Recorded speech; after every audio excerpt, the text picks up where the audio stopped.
This council meeting to order. First item would be adoption of the agenda, please. Move. Second. On adoption, all those in favor? Motion is carried. We have one delegation this evening, Catherine Miller, President of Sid Williams Theatre Society, regarding the Sid Williams. Catherine, you can come forward to the podium and 10 minutes for your presentation. Welcome.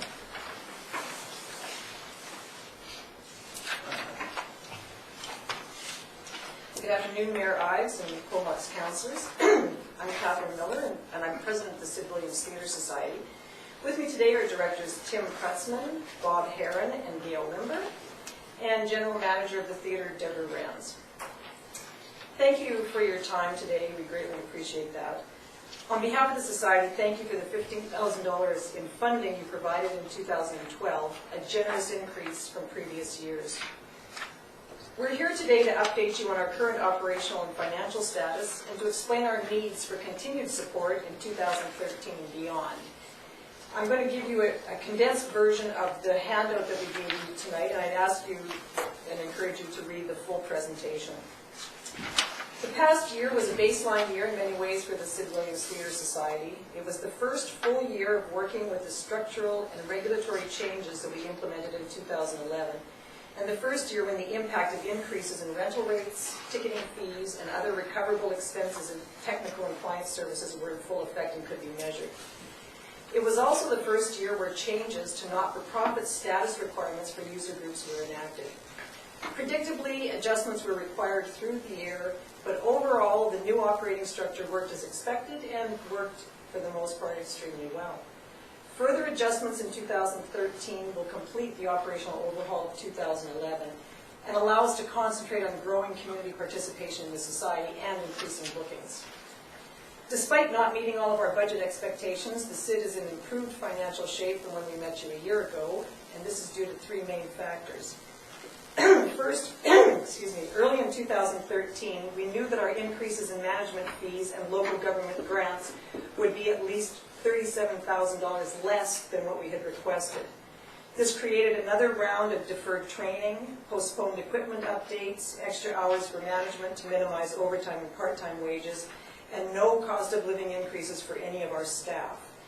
These deferrals cannot be repeated in 2013. They are what created the problems in 2010, and neither the volunteer board or the theatre operations can afford to repeat the past 2.5 years. Secondly, the City of Courtenay assisted with a one-time grant of $60,000 that provided critical operating capital. We exited 2011 with a $30,000 capital deficit that would have shut the Society down if it was not for this grant. And third, we experienced a stronger fourth quarter than we originally projected. This past November, we presented an operational update to Courtenay City Council where we predicted we would come close to achieving a balanced budget, and we're working on a 3-year financial plan. Our unaudited 2012 numbers show that we will earn a small operational surplus for the year. It's the goal of our Society every year to grow our capital reserves. In actual fact, if all of our planned HR and other expenditures were realized, we would have ended the year in a deficit position.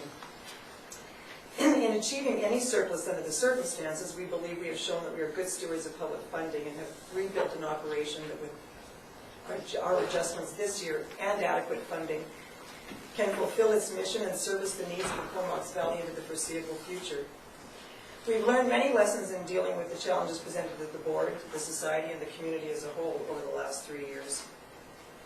First, operational needs must be funded properly, or we expose our clients, patrons, and staff to undue risk, and the City of Courtenay and the board to unacceptable liability. Without adequate funding, we have no chance of achieving our operational mission or other Society mandates and goals. In 2010, after years of never having our funding requests met in their entirety, and management making concessions every year in staffing, salaries, training, safety, and administrative compliance, we came very close to losing the operation's ability to function. We are still recovering momentum lost in 2010. From a standing start in 2000, the Society has grown into an approximately $800,000 a year public service operation that can host everything from a single comedian to a 1,000-plus student band competition like we did last year. Our own research and a recent study we've seen shows that other community theatres throughout the province with mandates and operations similar to ours receive an average of 40% of their operational revenue from local government funding. Prior to 2011, we were required to operate at between 25 and 28%, and the results were not satisfactory. We just kept falling further behind, culminating in our difficulties through 2010. We need to build our capital reserves for our operational cash flow, capital replacement, and to be able to weather any unexpected or unavoidable circumstance that would interrupt our programming, theater operations, or our revenue stream. Many of these revenue streams are dependent on the discretionary, economy-sensitive spending of the consumer. Ticket sales, society memberships, charitable fundraising, and corporate sponsorship. Our budget for 2013 does not address the issue of capital reserves, but this is not sustainable on a go-forward basis, and we're going to be looking at this in subsequent budgets and in our long-term planning this year. The Society has also learned that our ability to carry out our mandate and goals cannot be accomplished without both government funding and the efforts of the whole community through the Society. It's not possible to create enough stable, non-government operational revenue without pricing ourselves out of business, especially with the not-for-profit users, which would defeat one of our main reasons for our existence. Our fundamental booking policy was created at the time the Society was formed in 2000 in consultation with community representatives throughout the Valley. The policy provides preferred booking rates to community-based not-for-profit groups at rental rates that are 50% of that of commercial rates. Through the policy, non-profit user groups also get discounted recoverable costs such as ticketing setup fees and labor costs. We're fully supportive of the policy and believe it was central to the discussion when the Society began.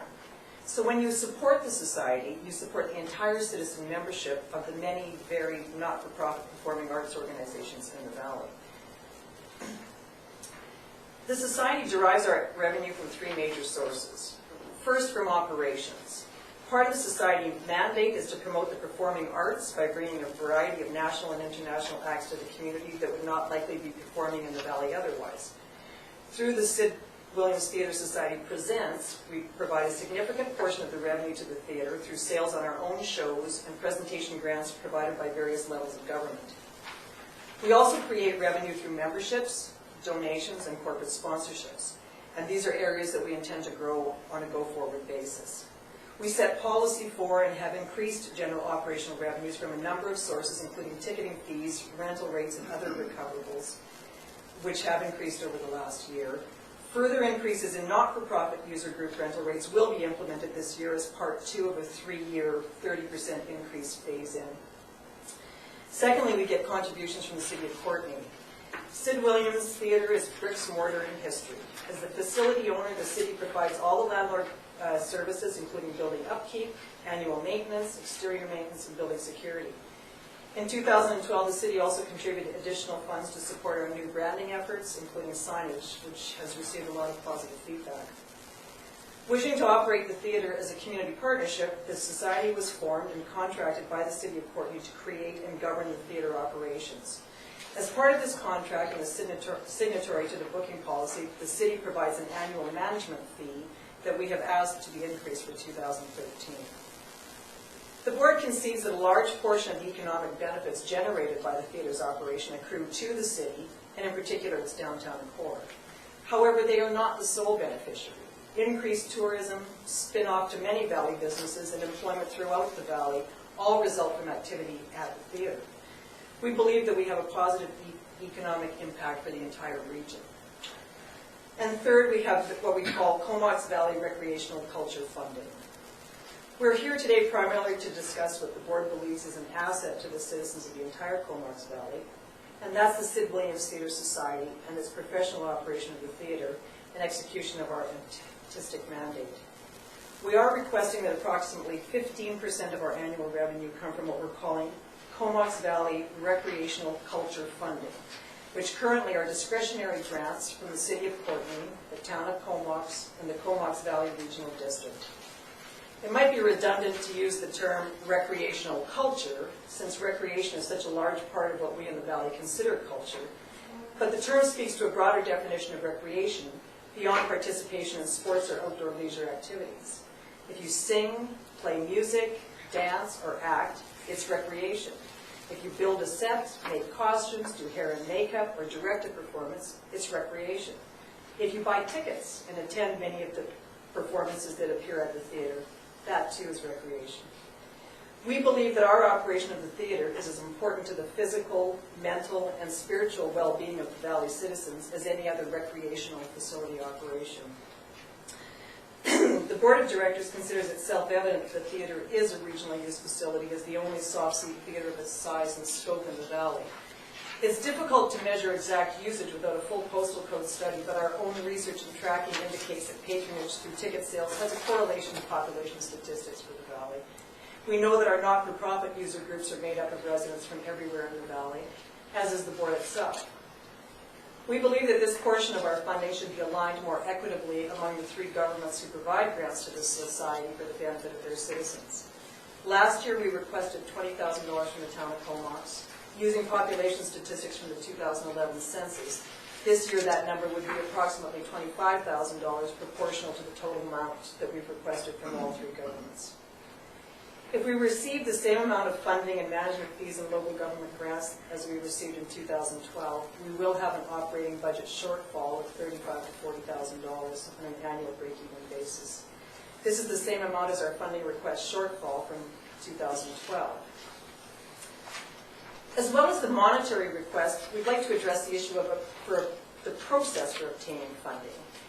The Sid Williams Theatre Society does its best to prepare an honest budget that does not sacrifice the operational needs and does not ask for more than the minimum needed to achieve our modest financial goals.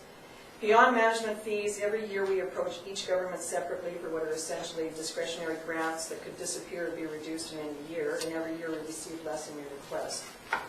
We know that the regional district is examining and discussing the possibilities of finding a way to fund organizations like ourselves that have traditionally been called cultural as a budget line item rather than a discretionary grant, and we would support that solution.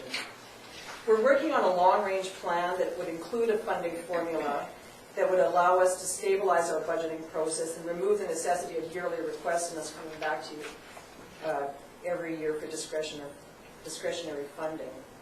Whether you join the regional district or create a line item in your own budget, it would be a welcome improvement and provide needed stability for the theater operation. In conclusion, our 9-member board of directors is intentionally made up of business people, citizen leaders, and performing arts advocates from throughout the Comox Valley. We contribute approximately 1,000 hours of volunteer time annually, and considerably more in 2011 and 2012. We represent a valley-wide membership of approximately 500, which we intend to grow, and we coordinate, train, and supervise over 100 resident volunteers who contribute over 3,000 hours annually to society operations and initiatives.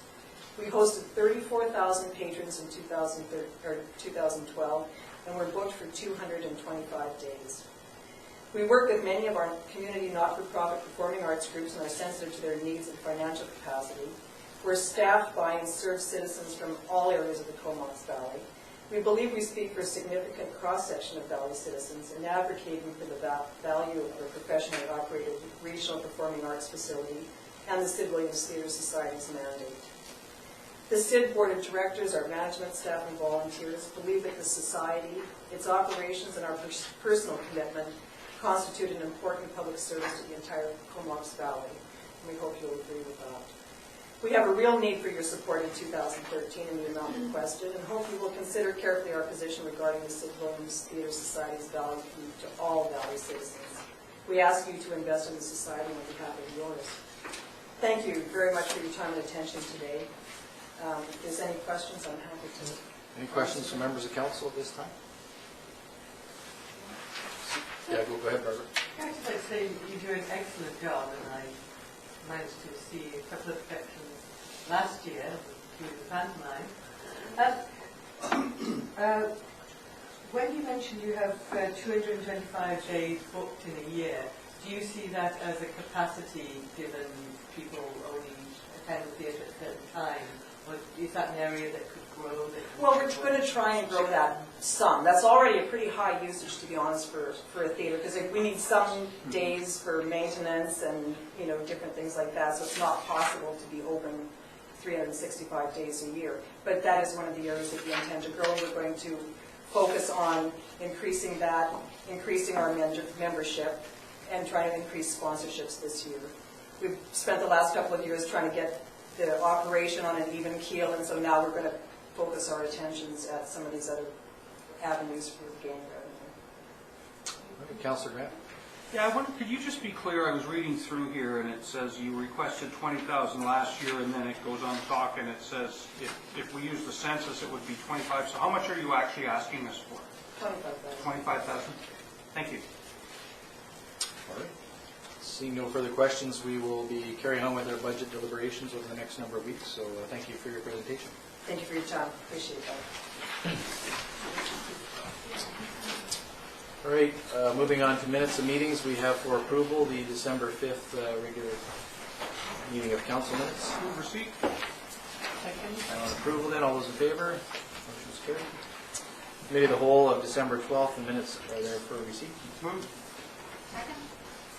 Moved and seconded, on receipt then, all those in favor? Motion is carried. There was one recommendation coming out of that meeting, and that is that council approve the Town of Comox Urban Forest Management Plan 2012 as contained in the committee of the whole meeting agenda. Move. Second? Moved and seconded, any further discussion? Seeing none, all those in favor? Opposed, motion is carried. And then the January 9th committee of the whole, minutes for that meeting are for receipt. Second. All in favor? Motion is carried. Several recommendations out of that one. Firstly, that council support an expression of interest of BC Healthy Communities for funding of up to $7,000 for the development of a regional municipal alcohol policy. Move. Second? On that recommendation, any discussion? If not, all in favor? Motion is carried. Secondly, we have recommendation that council policy CCL 49, asset management policy as contained in the January 9th committee of the whole meeting agenda be approved. Move. Second? Any discussion? All those in favor? Motion is carried. And then finally, that council policy CCL 50, workplace wellness policy as contained in the January 9th committee of the whole meeting agenda be approved. Move. Second? Discussion? All those in favor? Motion is carried. No committee reports on the agenda. We have the management report at page 21 for receipt. Move. Moved and seconded. All those in favor? Motion is carried. Just two items there, and I know staff are continuing to work on the organic waste, and of course the application process is underway with the sponsored grant. No real updates on any of that. So move on. Page 23 and 24, we have for receipt the information that CAO has provided regarding the Raven Coal Mine project. Move receipt. On receipt then, all those in favor? Motion is carried. And I'd like to move the resolution that's here, but with the amendments that to where it says Comox Valley Regional District, it's changed to Town of Comox. And that the first whereas at the top of page 24 is removed. Sorry, at the top of page 24, the and whereas. Yeah, the first and whereas. There's two and whereas up there. Remove the first one because the town had never asked for that in the past. Just the first and whereas? Yes, On the second page. on the second page. And That leaves the second whereas. Yeah. That one, yeah. Okay, any discussion? It's been moved and seconded. Seeing none, all those in favor? Any opposed? Motion is carried. All right. Yes? Just further on that, when Roberta was reporting to us, she indicated that CVEDS had noted the Raven Coal Mine was an opportunity, it was in an ad or something. Is there some way we can... It was to do with investment attraction. I think that it was an indication that, among other things, there was some interest in investing in this area in that particular project, and there were other projects mentioned, like the Waterfront Hotel. I don't believe it was any sense of approving it or anything like that. That's not what CVEDS does. No, I was just thinking that, given that we've passed this motion, that maybe we could CC them on it, just so they know where we're coming from and our concern on it. based on the Shellfish Growers Association's concern? Shellfish Association are coming to the board on Friday to give the exact same That's presentation. the events board? That's the Yes. Well, there you go. Yeah. So you can report that Yep. this is what we know. Okay. Yep, not a problem. Yes. Great, and I think it's important that we did vote unanimously for it, and I hope that Councillor Grant can take that message, because I think we need to be putting out a strong voice in the Valley. I was certainly impressed by Roberta Stevenson's presentation and the passion that she brought, and the warning that if we don't look after our shellfish industry, we could lose something that's incredibly valuable to us. So, yeah. So. You know, and on that too, CVEDS was not promoting that in any way, and it's not their policy to promote that. It was simply fact that those are people, and the coal mine people have invested a lot of money in our valley, putting their plans together that they're doing so far. That they're probably, I don't know if it's, don't want to speculate on the number, but it's simply a fact that they are. And that ad was not a promotion of hospitals or Costco's or anything else. It was simply saying, this is what's going on in our valley. So CVEDS has no ability to promote or not promote, but to approve anything that comes like that. So that was not the goal of that. Okay. Go ahead. And just on that, though, I think it's something that perhaps they need to look at with some caution in the future. I did actually see the ad. They ran a couple of full-page colour Times columnist ads. And it was, come to the Comox Valley, work, recreate, and it was definitely, I would assume, if you're paying the cost of a full-page ad in the Times Colonist in colour, that you're doing it for promotional reasons of the Comox Valley. I mean, I hope that was the purpose of spending the money. Of course it was. So, so I think it's just, people interpret, and I think so to bring, if you could bring that message of the, when you are promoting the Comox Valley. We'll be having that discussion at our Friday meeting. It's on the agenda. Yes. Great. No doubt. Go ahead. I was pleased to see that it was noted that this is continuing to endorse previous council's motions that have passed on this, and the new council is endorsing that and supporting the Right. motions here. Yep. No, appreciate that. All right. So those have been all moved, and we can move on to the next thing.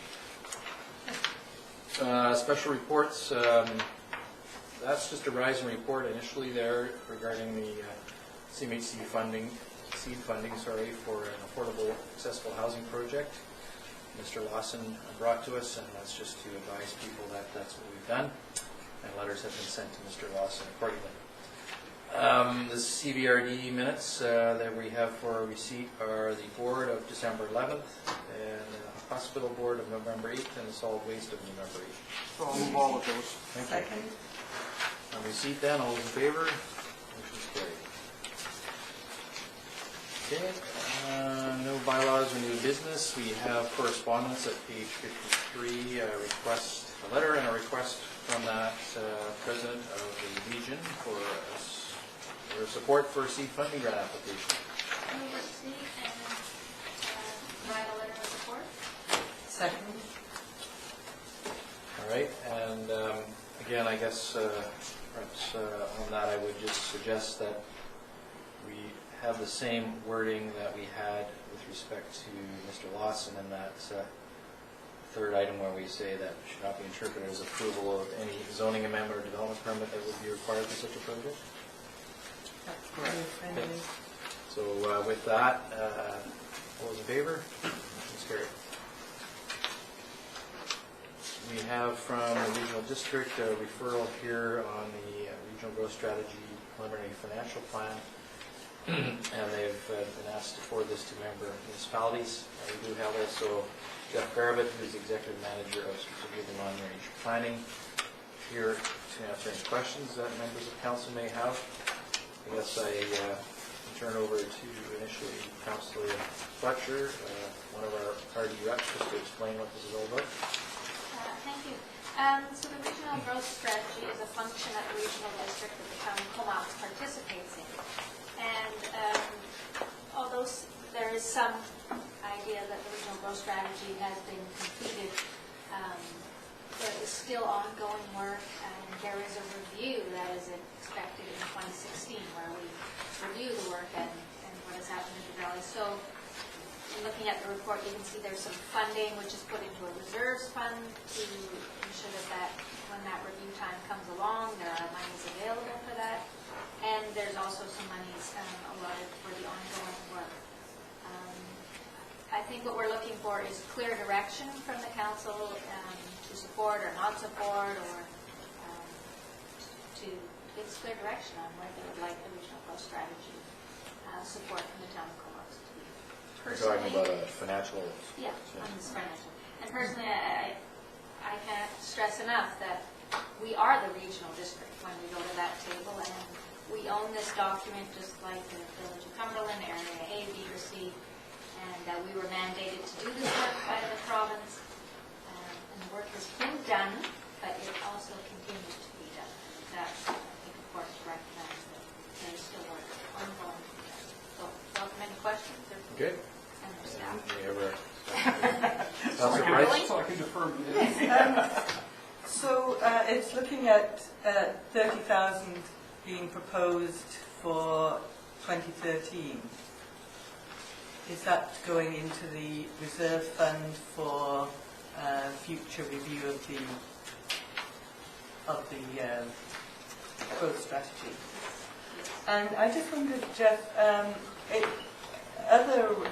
it mentions in the report in Nanaimo and Kelowna went to the 5-year review, and is that a common trend? Is that something, I know the wording says may consider, but it does seem that it is generally an outcome that in the first 5 years, after 5 years, there is a review. Through the mayor, Councillor President, the 5-year review is to be considered, and most jurisdictions that have adopted a regional growth strategy, the first 5 years, their ability to figure out if they got it right or not. The Regional District of Nanaimo, the Capital Regional District, all of the significant regional districts that have adopted growth strategies that are meaningful have all done a 5-year review that is very similar to the original. In the case of our regional growth strategy, because it's built on the official community plans of the region, both from the CBRD, electoral areas, and the 3 member municipalities, it's a very good document. You have a brand new official community plan that's in place that's consistent. But there are some key aspects of the regional growth strategy, particularly around First Nations, future treaty, and how development occurs in some expansion area that suggest, in the words, in the policy of the existing regional growth strategy, that a fairly significant review could happen. In the follow-up staff report to the board, we did recognize that we may have got it absolutely correct, and there may be no changes with respect to First Nations. And so it's putting money aside in the event that we do the research, or that we have to do a regional growth strategy review at that point, and we don't, then that reserve fund would be held for that function and would likely be put back into it. It's a fairly modest service budget at about $72,000 a year. So when in 2015, when we approach the 2016 5-year review, there'll be detailed reports and analysis done, whether we would engage a review, the scale of the review, and what we'll be looking at. One of the big costs, and you saw that with your own community plan reviews, is really consulting with the public. It's required, appropriate, but it has to be meaningful. And to do that, you have to have some time to do it. Great. And I just have one question too on the regional policies and performance indicators, and I think it's great. I think the only way that you can actually tell whether you're getting it right is to have indicators, otherwise it becomes rhetoric. But I did notice that a couple of them didn't have any performance indicators with them. Goal 2, the ecosystem, natural areas and parks. Page 66. And also public health and safety, which both of those seem to be, very important goals. And so not to have any measurable indicators as to, whether we're going in the right direction. I was just curious as to, are they going to come, or was there a reason why they didn't get any indicators? Through the mayor to Councillor President, there weren't indicators in the regional growth strategy for those particular goals specifically. When we go to do the regional growth strategy review, there's usually background reports that are done. We establish that scope of work to see where we are with respect to those two specific goal areas. Also, on an annual reporting basis, one thing that did happen that we weren't aware of is the significant change in the federal census. So some data that we've reported will be easy to report for 2011. 2012 will be significantly more difficult because that information simply wasn't done. So we may even come back in the next version of the annual report with having to utilize some different performance measures because of that. One thing we have learned, though, is some of those performance indicators, the number is not necessarily as important as the actions. And when we look at the actions within the Comox Valley, particularly around those goals, what the councils and the board have approved from a development perspective are very good. So, sometimes there's numbers are required, and some of it's anecdotal or evidence-based based on development approvals. And what the annual report has shown us that in the wisdom of the councils and the board, that approval requirements that have been done and the types of developments that have been done over the last year specifically, and probably over the 5 years previous to the regional growth strategy, we're already showing good trending.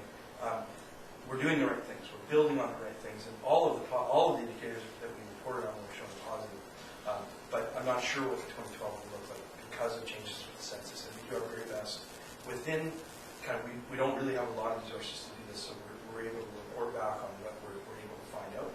But those two, getting back to your specific question, those two indicators, there isn't specific goal areas that we're able to report on an annual basis.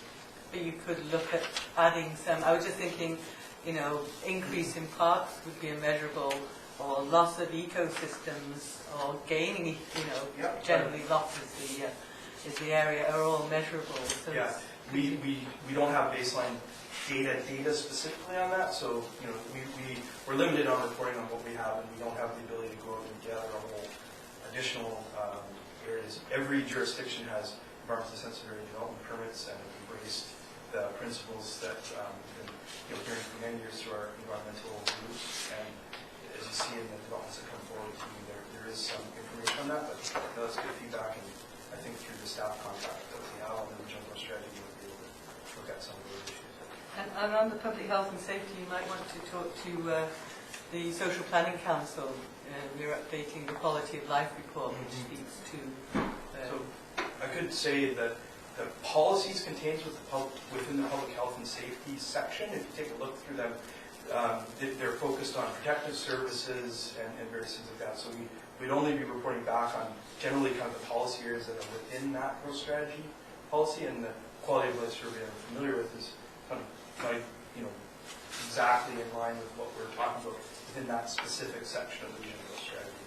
And one of the things that has been a priority that we've heard over the last 3 years, 2 years when we adopted this, is the work within Function 512 is focused specifically on what our regional growth strategy says, and that's a very important guiding principle that we at the CBRD are taking very seriously. It's a function that's, and in the staff report it lists specifically what we're working for, so I'm guided by that. Great, thank you. Any further questions? So, staff, CEO, I guess, are we looking to provide a motion in support of the preliminary financial plan? Is that what That would be in order. I would so move that.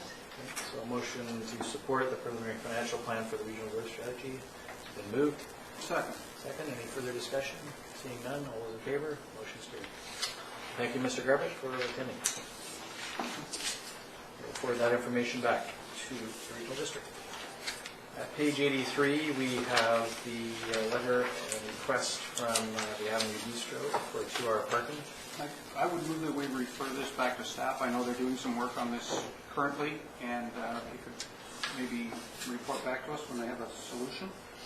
All right, well, maybe I just give staff here a moment to, I know we've had some discussions, and perhaps you can just update where you're at for now and see if we need to refer that back.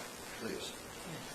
Yes, we're currently looking at the area as to what would make the most sense in terms of expanding the 2-hour parking area. I don't believe it would be appropriate to do the whole area that the McIntyres have requested, but we're looking at a solution that could work. They are correct in that the information we received from the hospital at one time was that the increase in parking was due to some additional work that was happening there, but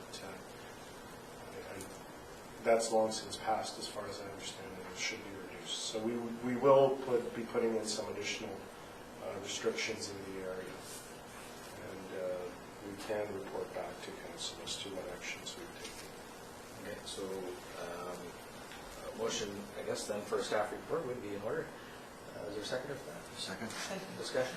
Yeah, I was just curious though, the suggestion they made seemed to be a good one because it's not outside people's homes and it seems an area that you should be able to restrict parking to 2 hours without causing anybody any distress. So I'm just curious as to why it might not be workable. Oh, the solution I was referring to was their reference to file number 548001, which was a blanket letter we had sent to the wider neighborhood that outlined what a 2-hour parking area would be, and that's what was not received as positively by the residents in the area. At the same time, the street is wide enough to provide some overflow parking to the hospital. So I think that we can accommodate both, because it definitely wouldn't all be needed for the commercial businesses in the area. Great, thank you. So what kind of time frame are we looking at to hear back? Probably within the next month, easily, with what our plan would be for resolution, excuse me, to this. So would you expect the first committee of the whole meeting in the second week of February? Yes. All right. Okay, so what was did we have a Motion to refer to staff report to report back. Okay. Anything further on that motion? Yes, Patty? Well, it does seem a shame that we can't quickly address this, considering we do want to support business in Comox, and this is one business in Comox that's doing very well, and it seems like a small request, and I'd like to see it as soon as possible if we could address some additional parking for them. And I also wonder about the comment they make about the angle parking that isn't painted well. Have we looked at that? I have no idea whether that's accurate or not. Sorry for the confusion, but the intent in terms of a solution to this is an operational issue and would be addressed prior than the time frame the mayor outlined. Just tell us what you did. Yes, I'm giving myself a little latitude as when we report that back. The angle parking issue is something that we would do in the season when we can do road markings, so we'll have to wait for a little drier, warmer conditions. And that's something that would be addressed later this year, but again, we'll report what we've done and what we're going to do. Yeah, this has been the situation with other parking issues because of the hospital pay parking implementation, is that we have essentially left this in staff's hands, and we will hear back what staff have done, but essentially we'll do it in a relatively quick manner. And I guess when we advise the authors of this letter that we received this at this council meeting referred to the staff, we will indicate staff will work with them. Okay. So anything further on that? All those in favor? Motion's carried. All right, reports from members of council. We'll start with Councilor Kemp. There you go. Well, I don't have a lot to report for what I've done, so I'll tell you what I'm about to do. We're going to, next Tuesday on the 22nd is our BIA annual general meeting, and we're hoping to elect a new board at that and get things rolling underway, and that will be the main focus of that meeting, is to just get our board up and running. So that's what we're going there. When is that? On the 22nd of this month. And CVEDS has a meeting on the 18th, as I reported earlier, and I will be reporting back. We should be getting a copy of our Made for Comox economic plan very shortly. I haven't seen a copy of that, although I've got the larger draft copy, and that's what our meeting will be about on the 18th. So that's what I'm about to do. Excellent. I look forward to that. Okay. Councilor Fletcher. Thank you. It's been a while since we had our last regular meeting. I just want to make a comment that I took my Christmas tree to the firefighters pre-chipping, and I appreciate the work they do there and the great funds that they do to support our community. I attended the photo opportunity for our new Nissan Leaf, and I'm very, very proud that the town has and leaped into the future with that little car. And other than that, this week we had the CBRD Committee of the Whole, and at that meeting we elected our Committee of the Whole Chair, Edwin Reed, and John Ambler as Vice Chair for the Committee of the Whole as well. And that's about it. All right, great. Councillor Price? Well, I attended the Cycling Task Force meeting, and we are going to be supporting the school district's HASTE program of finding other ways to get our kids, well, other people's kids now, to school, other than riding in a car or a bus.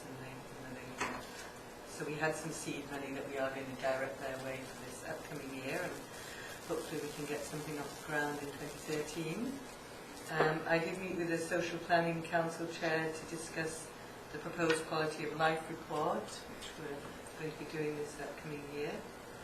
And I attended the North East Comox storm drainage meeting last night, which was very interesting. There was a round table, or a standing up of people and discussing, a very good debate went on.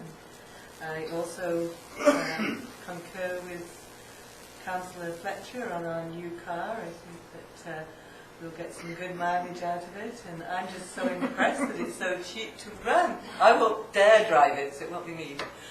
But it's that it's so economical, I think, is going to be a good feature that you'll appreciate. And that's it. Thank you. Great. Councillor McKenna? Yes, I attended the Community Justice Centre monthly meeting just last week. Last night, the Northeast Storm Water Management Plan public hearing. Had members of the public there asking good questions, and was well attended, and a good meeting. Also attended the electric car, and I understand that Councillor Grant is giving driving lessons for the electric car. If anybody's interested in being shown what to do, not to do. Yes. You gave him a very short extension cord. Yeah. Yes. That was almost not short now. And finally, I was able over the holidays to give best wishes from the town of Comox to many residents of the Philippines and China. I was actually hoping for your slideshow tonight for your McKinnon World I Tour. think we'll spare the council. That will be another meeting. All right, I'll just mention a few things. There was numerous things before Christmas, MLAs, MPs, CVEDs, RCMP, Wing Commander, all the various receptions, and I did also assist the Sally Ann with their kettle at the Quality Foods in Comox the Christmas before Saturday, and that's quite a busy place, and it's great to see the generous citizens donating to help Sally Ann exceed its goal. They are looking like they're going to fall behind, and they actually, in the last week's push, managed to get over the top, considerably. Also, before Christmas, just make note that I met with Minister Terry Lake when he was here visiting Minister Don McRae, and we had a really good discussion around the Crown Grant application for DL 194 in Northeast Woods. And the reason that Terry Lake's involved is that his ministry, the Ministry of Environment, will be the sponsoring ministry. And the hope is that with approval of that grant application, it won't cost the town and its taxpayers any money. It will be simply a matter that is reflected on the Ministry of Environment's budget as an item, and we're hopeful with a positive result that will be the case. So just for the record, and also the echo, just to let them know that. The stuff after Christmas mentioned the Northeast Comox Stormwater Management Plan. I attended the beginning of that session, and looking forward to a presentation, I think, next week from Jim Dumont. Would be our consultant on that, talking about the Phase 1 report. So if you haven't read that Phase 1 report, please do so in the next week, and we'll have further information presented. I also was invited to attend the Comox Valley Community Foundation's awards presentation yesterday, and they presented quite a bit of quite a number, I should say, of community organizations with large to small amounts from the Community Foundation, roughly $100,000 this year out of the funds they've invested, including organizations like Philbert Heritage Lodge and Park for improvements to their stage, and on it goes. So great to see that community foundation doing so well, which was something started about 15 years ago. And I believe they have $3 million under management. So it goes to show you what a small idea can get into when everyone works towards that. And next week, I'll be attending the Small Business Roundtable hosted by Mr. Yellen Lowe and the Chamber of Commerce. So any ideas that come out of that for our small businesses? I'm sure there'll be some representation from Comox businesses there, but I'm sure there'll be good information coming forward on that. So that's my report. I don't believe there's any late items. Questions for the media at this time? Seeing none. Member of the public that's here, any questions? No? So we don't have any camera meetings this evening, so a motion to adjourn would be in order. Second? All in favor? Meeting adjourned.